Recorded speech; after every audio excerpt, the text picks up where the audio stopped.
Hi, I'm going to show you how to make the beginnings of a coil pot. So the principles of making anything with coils are the same. If it's some kind of a pot or receptacle, then you need to make a base. I've already cut mine out here. It's meant to be round. I had to roll it out again, so it's not quite round, but that doesn't matter because I'm making a rustic style pot. Okay, so roll out your clay.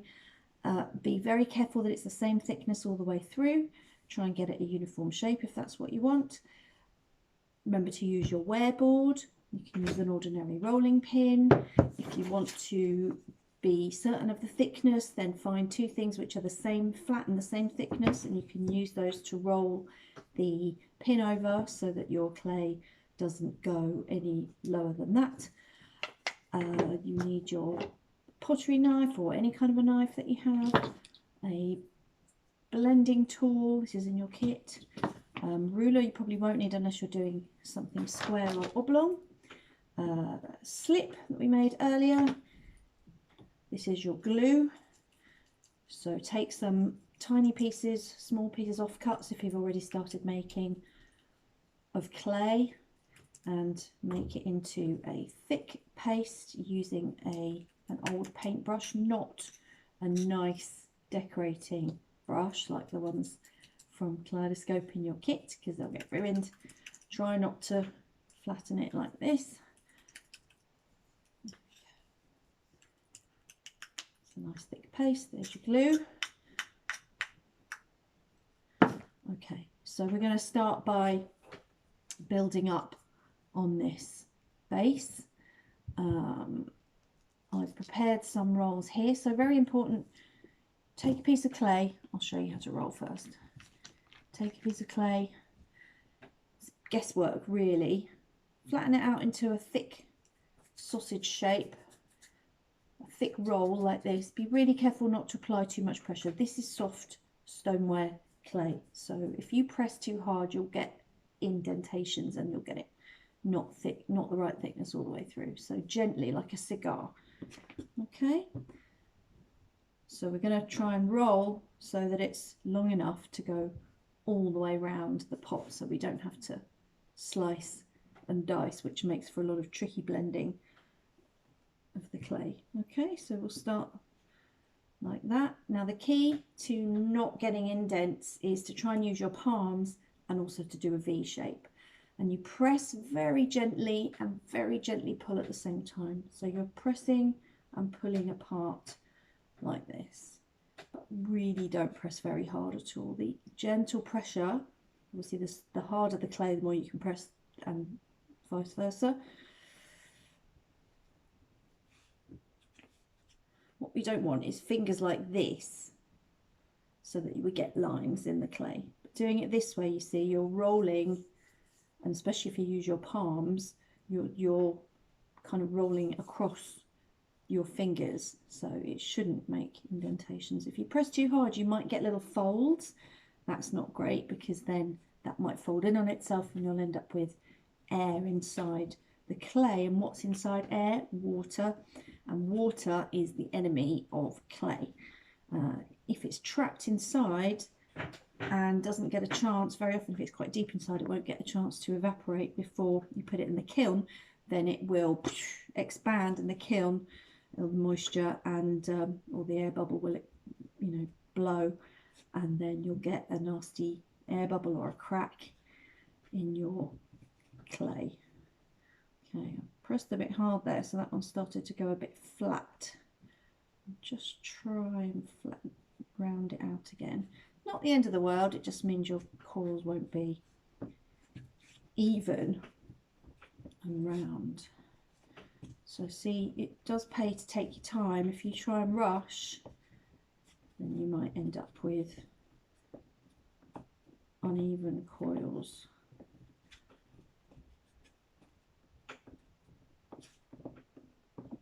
Keep going. There's a few cracks.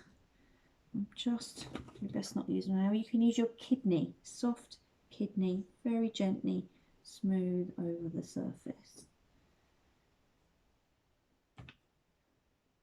You really want to get rid of these before you start making, because these will not disappear and you will be left with cracks in your clay in the finished article.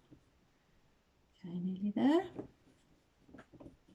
So if there's any which are a bit fatter than others, just target those to gently squeeze out.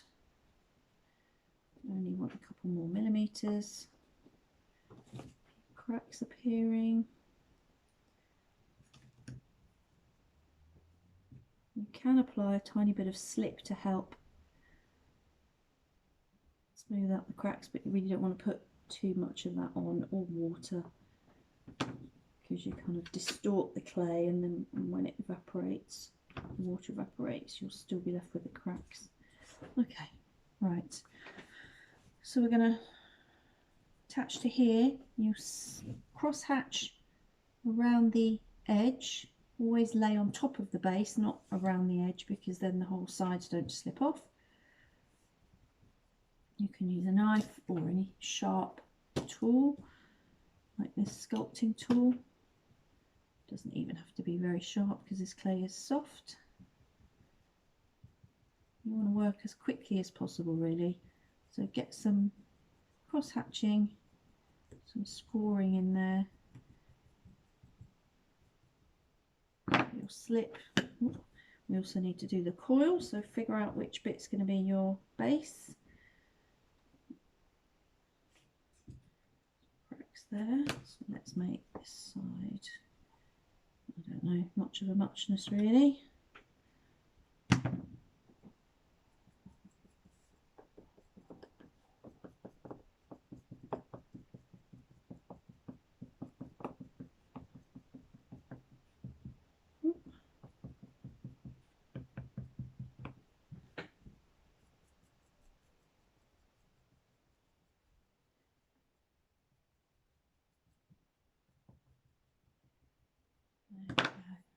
We get our slip, gooey glue. Do with a bit more water.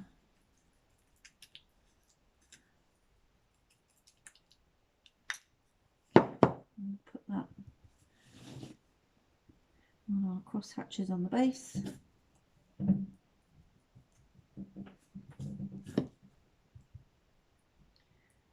Doesn't matter if you get it bits not on the cross hatching, because it all just blends in, as long as it's not too runny. Some on here, so it sits inside these score marks, and then will really help the clay to grip. Okay, there we go.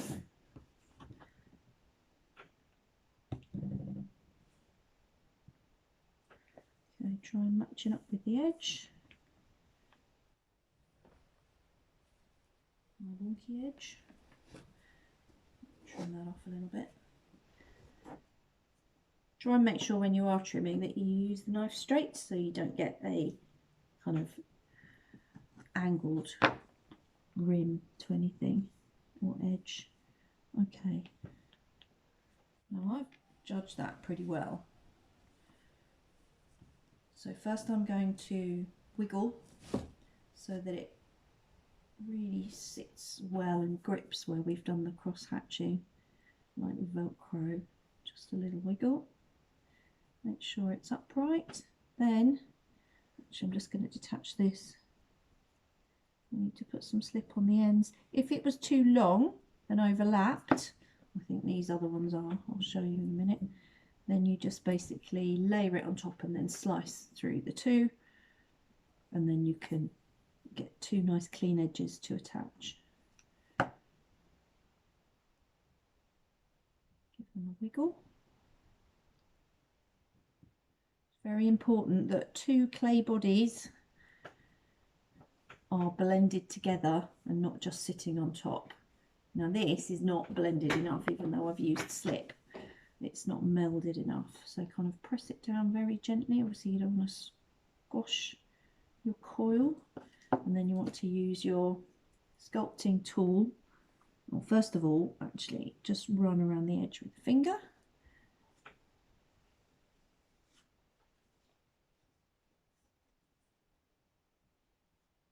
Make sure it's sitting nicely on its base and not bulging out, because anything that's overhanging and bulging obviously won't be very secure. Okay, and then we want to, just where the join is, pull some clay up. You can equally do it down very gently. I'm going to do it up. You need to blend those coils in. That's if you want a blended look. It does make it more secure, but you can of course make coil pots where you leave the coils to show. I would say it's quite nice to do a base that's secure, the first couple of coils, and then you also want to make sure it's blended where it joined. Otherwise, when the clay, and this is true of any clay work, when it dries and the water evaporates, then it will just, the two pieces will shrink apart, and your attached pieces will fall apart or crack.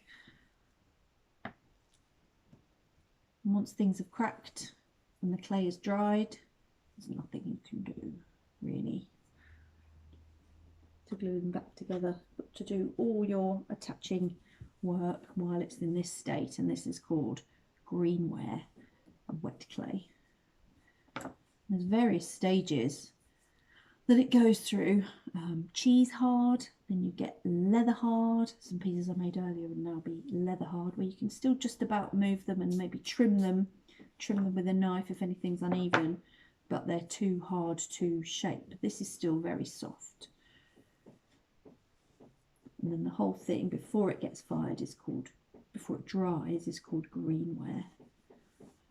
Then when it's fired in the kiln, if you're doing 2 firings, then it's a bisque firing or biscuit firing, and that gets it to its initial hard state. Anyway, that's firing. We're talking coil pots. Okay, there's one. Now we go again. So I'm not going to roll again. I'm going to use these I prepared earlier. That one looks nice. Now these I think are going to definitely be too long. So we're going to start by scoring on top. Be careful. Probably don't want these score marks to be seen on the outside.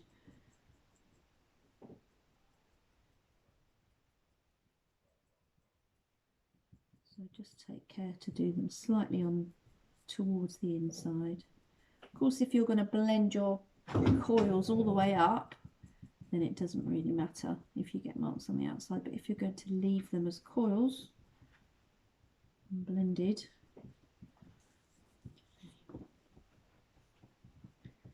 then you don't want random things on the edge, because every single mark that you make will show unless you smooth it.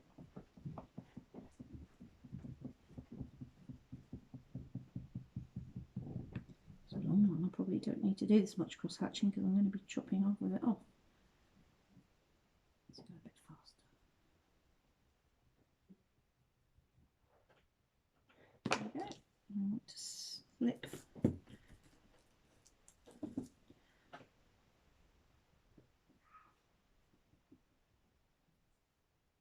If you've got a very delicate edge, then you can use a smaller brush. You want something which is reasonably robust. You don't want a flimsy makeup brush or kids painting brush, because you really got to abuse these brushes a little bit. Please don't use our blue paint brushes. Okay, and then some on the coil.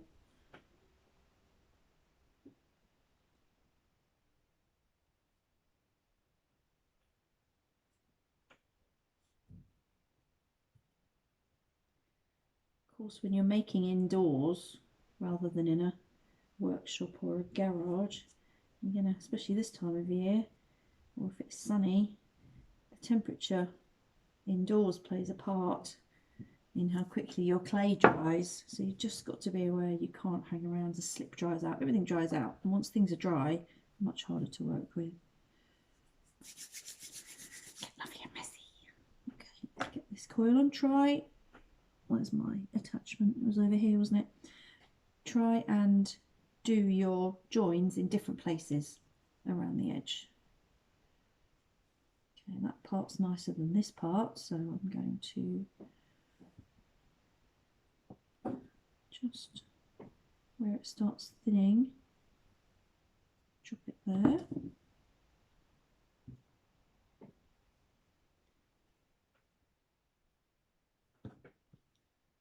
And then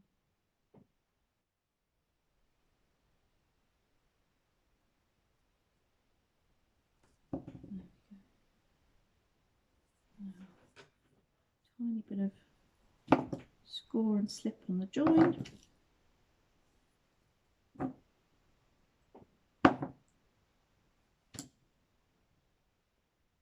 Join them together.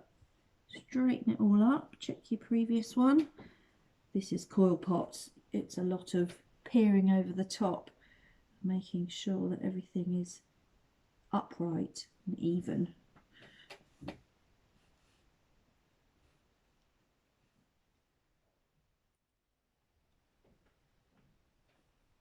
Wiggle those together and then wiggle the whole thing very gently so it grips where it's been scored.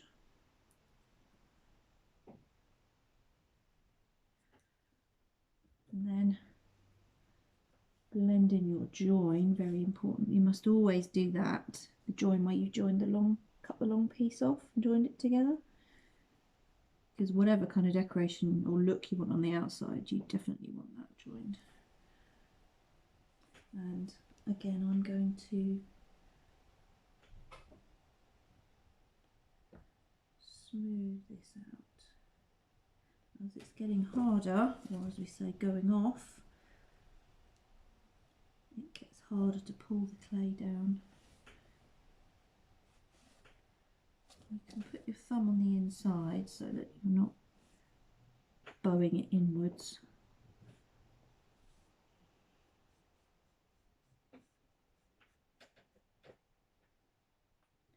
Spend some time doing this more thoroughly once you've done all your building.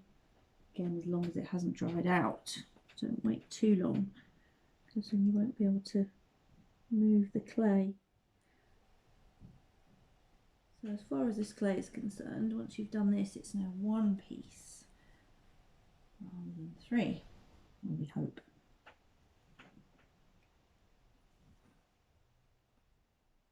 Okay, you can also, for extra stability, blend on the inside as well.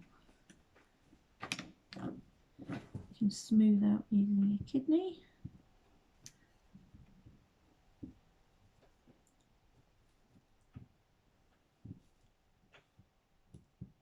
I'm doing this very quickly, otherwise you take a bit more time.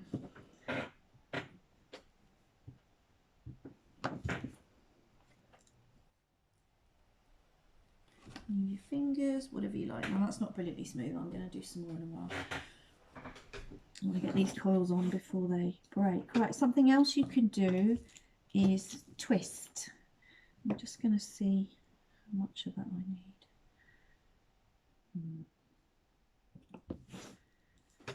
Okay, so yes, you can twist them together. Probably don't need to cross hatch unless there's any real weak spots. I mean, you can, but then it's going to be difficult to know which edges you're cross hatching to make sure that exactly those bits stick together. So you can even plait if you've got three. Just twist it as tightly. I'm going to do quite a nice tight twist.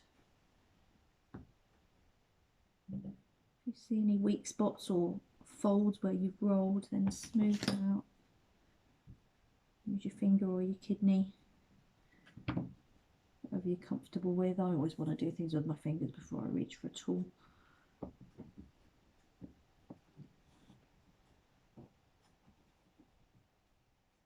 So you can do lots of fun things with the coil pot. You can make mugs like this, you can make plant pots, you can make a toothbrush mug, pencil holder. You can do them any size, of course. Probably a quicker way of doing this. Okay, then just give it a little squeeze. Where they're bending around the edges, they're cracking slightly. So just check there's not any really horrendous cracks anywhere. Because although not all of this will show, you don't want it to look too rough.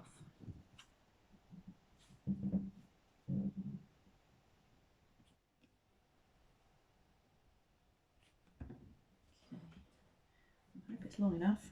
Right, now we're going to attach. Now it's thicker obviously than the rest of this. Hope it's not going to bow my walls out too much. We'll see.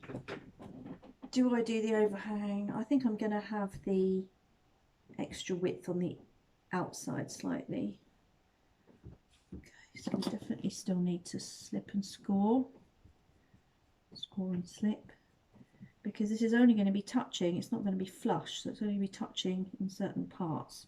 So you do need to make sure the parts that do touch are well attached.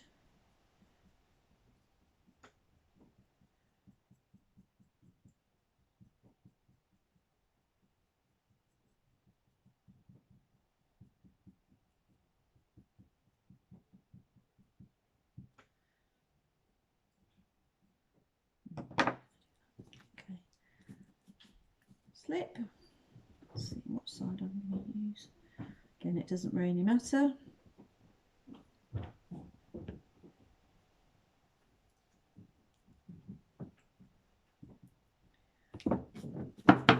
You've got enough of this, and if it's drying out, put a bit more water in.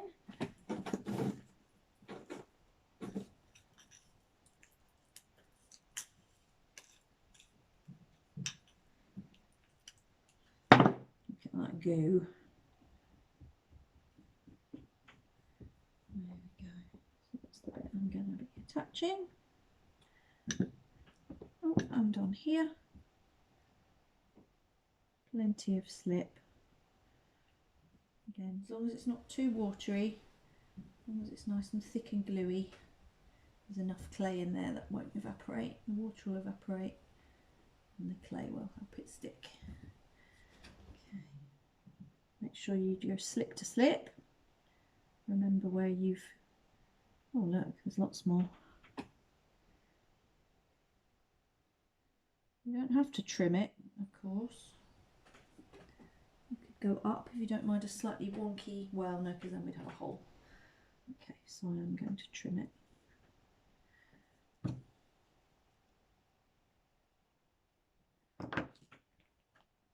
Okay.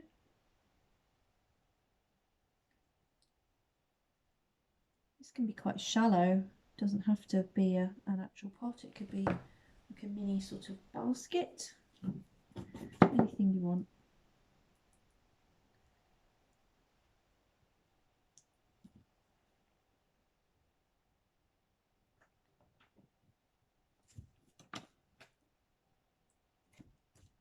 There we go. Now this one you're really going to need to wiggle.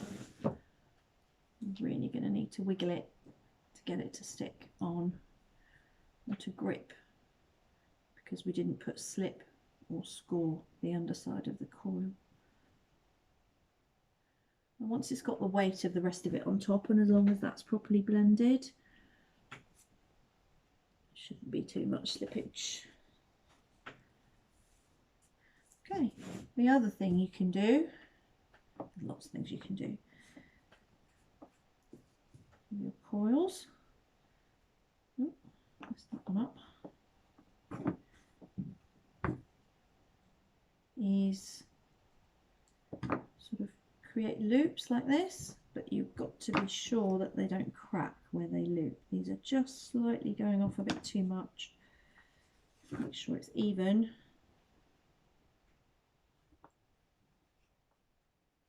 It's a bit fat at that end, so I'm just rolling it out.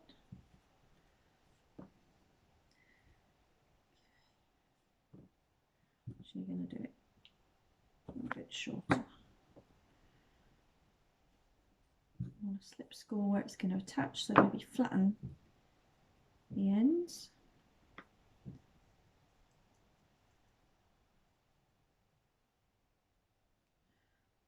flat bit. This is quite, get an interior view.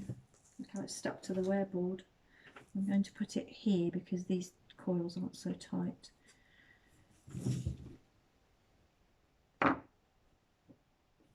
Again, keep an eye out for any cracks, any bowing. Make sure it's attached.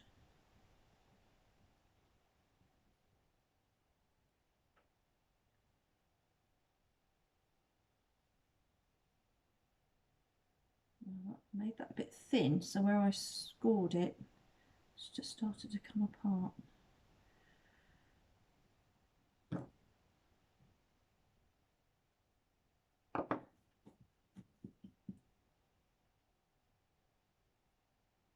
Lots of glue. I'm going to put it here.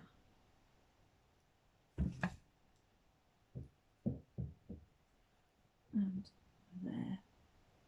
And make sure you're not sticking it half onto a gap if you've got an undulating surface.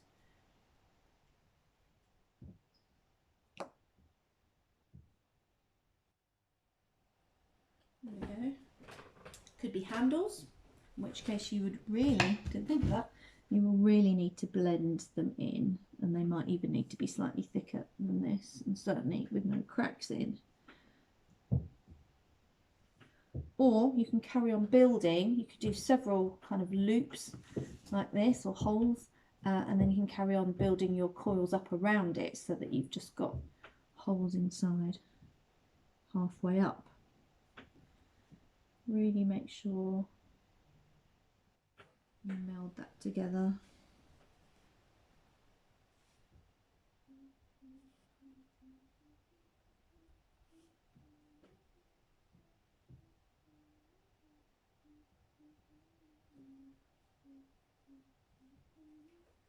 If you wiggle it and you can see any kind of movement between the ends of the two pieces, the bits that you're attaching, then you need to do some more blending.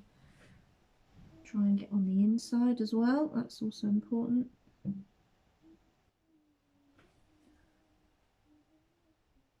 then you can smooth.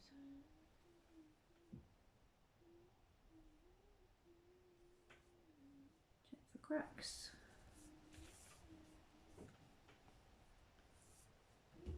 Make it straight.